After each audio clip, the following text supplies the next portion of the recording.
രണ്ട് തെരഞ്ഞെടുപ്പുകളാണ് കേരളത്തിൽ അടുത്തടുത്ത് വരാനിരിക്കുന്നത്. നിയമസഭാ തെരഞ്ഞെടുപ്പ് അടുത്ത വർഷം ആദ്യം നടക്കാനിരിക്കെ മൂന്നാമതും തുടർഭരണം സ്വപ്നം കാണുന്ന LDFും മുഖ്യമന്ത്രി പിണറായി വിജയനും ഏതു തരത്തിലും തുടർഭരണം കയ്യെത്തിപ്പിടിക്കാനുള്ള രാഷ്ട്രീയ നീക്കങ്ങളുമായി മുന്നോട്ടു പോകുകയാണ്.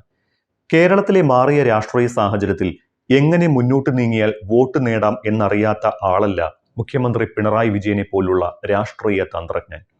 അതാണ് സർക്കാർ ഇപ്പോൾ തയ്യാറെടുത്തിട്ടുള്ള രണ്ട് നീക്കങ്ങൾ ചൂണ്ടിക്കാട്ടുന്നത്. അതിലൊന്ന് ഈ മാസം പമ്പയിൽ നടക്കാനിരിക്കുന്ന അയ്യപ്പ സംഗമമാണ്. മറ്റൊന്ന് സർക്കാർ കഴിഞ്ഞ ദിവസം പ്രഖ്യാപിച്ച ന്യൂനപക്ഷ സംഗമവും.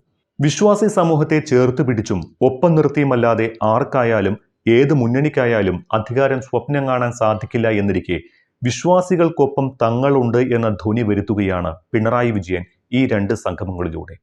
അതായത് ഓടിവരുന്ന തെരഞ്ഞെടുപ്പിന് ഒരു മുഴം മുമ്പേ എറിയുക എന്ന തന്ത്രം. ഈ മാസം അവസാന വാരത്തിൽ പമ്പയിൽ ഒരു ആഗോള അയ്യപ്പ സംഗമം നടക്കുന്നുണ്ട്. തിരുവിതാംകൂർ ദേവസ്വം ബോർഡ് അയ്യപ്പ ഭക്തർക്കായി നടത്തുന്ന സംഗമമാണ് എന്ന് പറയുന്നുണ്ടെങ്കിലും ഫലത്തിൽ അതൊരു സർക്കാർ സ്പോൺസേർഡ് പരിപാടി തന്നെയാണ്. സംഗമത്തിനുള്ള ഒരുക്കങ്ങളും പമ്പയിൽ തകൃതിയായി നടന്നു വരുന്നു. ഒപ്പം ഹൈക്കോടതിയിൽ നിന്നും സംഗമത്തിനുള്ള പച്ചക്കൊടിയും ലഭിച്ചു.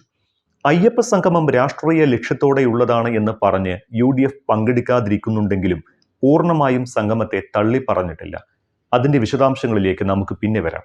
ഇപ്പോഴിതാ സെപ്റ്റംബറിൽ അയ്യപ്പ സംഗമം നടത്തിയതിനു ശേഷം ഒക്ടോബറിൽ ഒരു ന്യൂനപക്ഷ സംഗമവും സംഘടിപ്പിക്കാനുള്ള ഒരുക്കത്തിലാണ് സർക്കാർ എന്നാണ് റിപ്പോർട്ടുകൾ. വിവിധ ന്യൂനപക്ഷ വിഭാഗങ്ങളിലെ പ്രമുഖരെ ഉൾപ്പെടുത്തി കൊച്ചിയിലോ കോഴിക്കോട്ടോ ആണ് സംഗമം നടത്താൻ ഉദ്ദേശിക്കുന്നത്. ന്യൂനപക്ഷ ക്ഷേമ വകുപ്പാണ് സംഘാടകർ.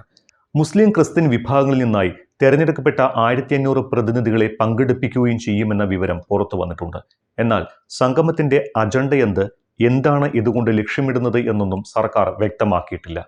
അയ്യപ്പ സംഗമം തന്നെ വിവാദത്തിലേക്ക് നീങ്ങിയ സ്ഥിതിക്ക് ന്യൂനപക്ഷ സംഗമം കൂടി നടത്തുന്നത് വിമർശനങ്ങൾക്ക് ഇടയാക്കുമെന്ന് മുൻകൂട്ടി കണ്ട് സർക്കാർ ഈ ഒരു സംഭവത്തെ നൈസായി ഒന്ന് ലഘൂകരിച്ചിട്ടുണ്ട്. സംഗമം എന്നത് മാറ്റി സെമിനാറാണ് നടത്തുന്നത് എന്നാണ് സർക്കാർ നൽകുന്ന വിശദീകരണം. വിഷൻ 2031 ഭാഗമായി ന്യൂനപക്ഷ ക്ഷേമവുമായി ബന്ധപ്പെട്ട സെമിനാറാണ് സർക്കാർ സംഘടിപ്പിക്കുന്നത് എന്ന് മാധ്യമങ്ങളെ അറിയിച്ചു.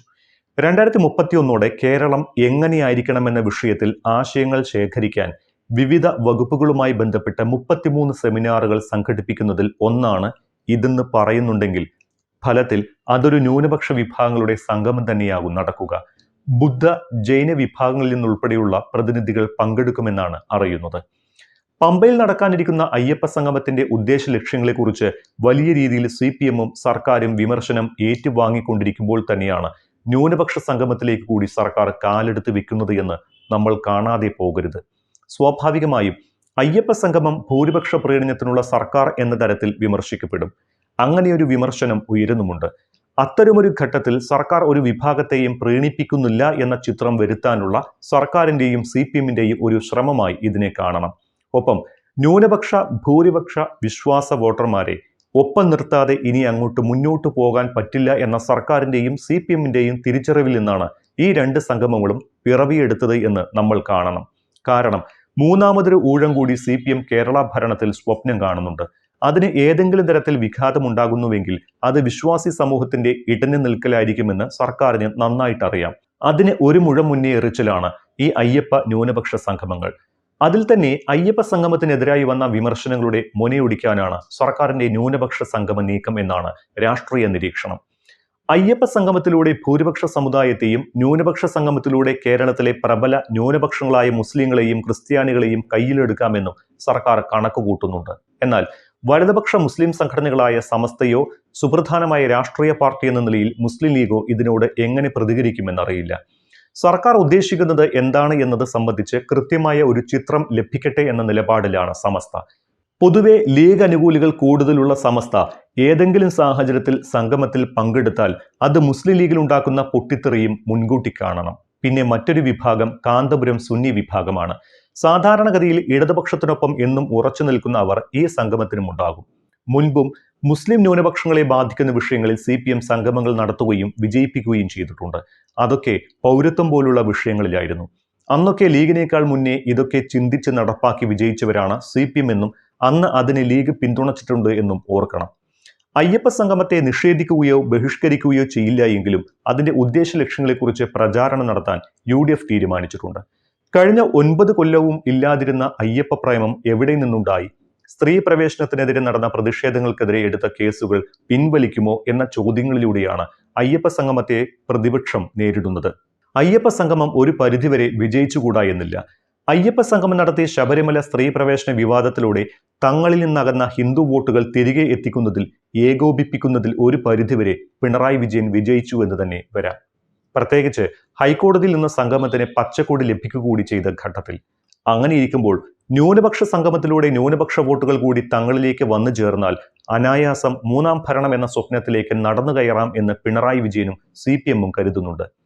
ഒരു കാലത്ത് വിശ്വാസികളോട് ഒരു കയ്യകലം പാലിച്ചിരുന്ന CPM ഇപ്പോൾ അയ്യപ്പ സംഗമവും ന്യൂനപക്ഷ സംഗമവും നടത്തുന്നതിൽ കൃത്യമായ രാഷ്ട്രീയ ലക്ഷ്യമുണ്ട്. മുൻകാലങ്ങളിൽ വിശ്വാസികളോടുള്ള സർക്കാർ സമീപനം വലിയ രീതിയിൽ വിമർശനമുണ്ടാക്കിയിരുന്നു. ശബരിമല സ്ത്രീ പ്രവേശന വിധിയും അത് നടപ്പാക്കാൻ സർക്കാർ തുനിഞ്ഞിറങ്ങിയപ്പോഴുണ്ടായ വെല്ലുവിളിയും അതിനെ സർക്കാർ നേരിട്ട രീതിയും നമ്മളൊക്കെ കണ്ടതാണ്. അന്ന് തങ്ങളുടെ വലിയ ശക്തിയായിരുന്ന ഹിന്ദു വോട്ട് ബാങ്ക്, പ്രത്യേകിച്ച് ഈഴവ വോട്ട് ബാങ്ക് തങ്ങളിൽ നിന്ന് അകന്നുപോയത് CPM അറിഞ്ഞത് അടുത്ത 2 ലോക്സഭാ തെരഞ്ഞെടുപ്പ് വേളയിലാണ്. ഈ ഘട്ടത്തിലാണ് വിശ്വാസി സമൂഹത്തെ ഒപ്പം നിർത്താതെ മുന്നോട്ടു പോകാൻ പറ്റില്ല എന്ന തിരിച്ചറിവിൽ നിന്നാണ് CPM-ഉം സർക്കാരും ഇത്തരമൊരു സംഗമത്തിലേക്ക് എത്തുന്നത്. അതിൽ തന്നെ പ്രീണനം ഇല്ല എന്ന് വരുത്തി തീർക്കാനാണ് ആദ്യം അയ്യപ്പ സംഗമവും പിന്നാലെ ന്യൂനപക്ഷ സംഗമവും നടത്താനുള്ള നീക്കം.